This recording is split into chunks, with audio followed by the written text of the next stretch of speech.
Were you allowed to throw up gang signs? And yourself. She actually didn't even show herself. Okay. Like, someone's not holding Yes. Okay. Awesome. Alright, my name's Mariah. I'm going to give you guys, I'm going to try to persuade you of why clean needles should be given to drug addicts. And NEPs are short for clean needle programs. So if I refer to that, that means clean needle programs. Wait, I can't see the screen, the words on the screen. That's okay. Okay. Alright. So just kind of an introduction. Of the annual cases of HIV, 10% of those are due to injection drug use. And HIV and AIDS, HIV turns into AIDS, for anyone that doesn't know that. And it is not uncommon in the US, and so it's kind of important to know some steps that can be taken to prevent it spreading, which is I hope that you guys can get out of this. And I chose this topic because I'm going into substance abuse social work, and in one of my drug and alcohol classes, we learned about clean needle programs, which I did not know existed before that, and I found it to be interesting. And so I decided to use what I learned in that class and do some more research on it of why they are important. So we're going to start with some statistics and why these programs should be used, because dirty needles do cause HIV to spread, and these programs have been proven to be very effective, and they also open the door for a lot of other services to be offered to drug addicts. So to start off with, as I mentioned, 10% of HIV cases annually are due to injection drug use. And in 1994, 125,000 people developed AIDS from dirty needles. And that's kind of an old number, which I think kind of shows that it's probably worse because these numbers have not gone down with anything they've grown. And 16% of people that are infected with HIV do not know that they are infected. And 32% are treated very late, which causes obviously more death. If they're treated early, it can reduce the likelihood of death. Needle exchange programs, as I said, have been shown to work. They provide clean needles to drug users.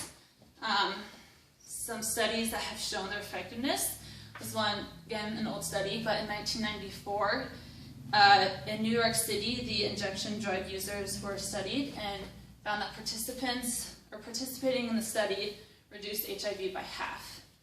And in 1992, to give you a number of how many dirty needles are used, in 1992, in 1 month, in one needle exchange program, 8,600 HIV-contaminated needles were discarded. So it is a really big problem, and they spread a lot. And it has also been proven that providing clean needles does not increase drug use.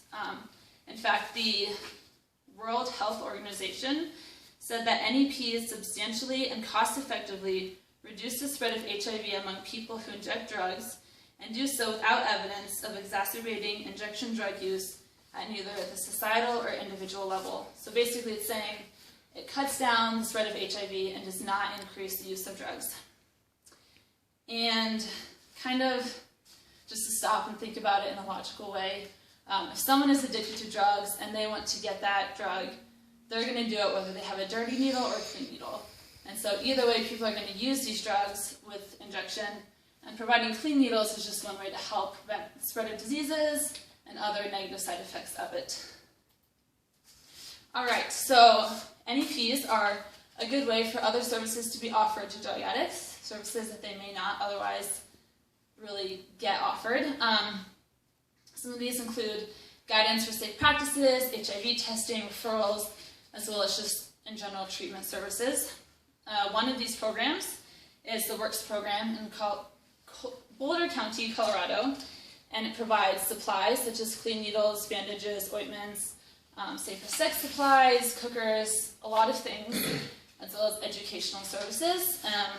And these include referrals, overdose prevention, overdose reversal training, vaccinations, again, treatment, really just a big area of things to help with drug addicts. And clean needles are being made more accessible to drug users, and fixed sites and mobile programs, as well as other countries will have syringe vending machines, which I think is interesting, but we don't have those in the United States. And so in conclusion, I think it's been proven that needle exchange programs do work to help reduce the spread of HIV and AIDS, and do it in a positive way that leads to other services and other positive outcomes. Just one more statistic. Today, more than 1.1 million people are living with HIV, and dirty needles are part of this. And so clean needle programs are just one way to reduce that number. The end. Yay! I will not use dirty needles when I do my heroin.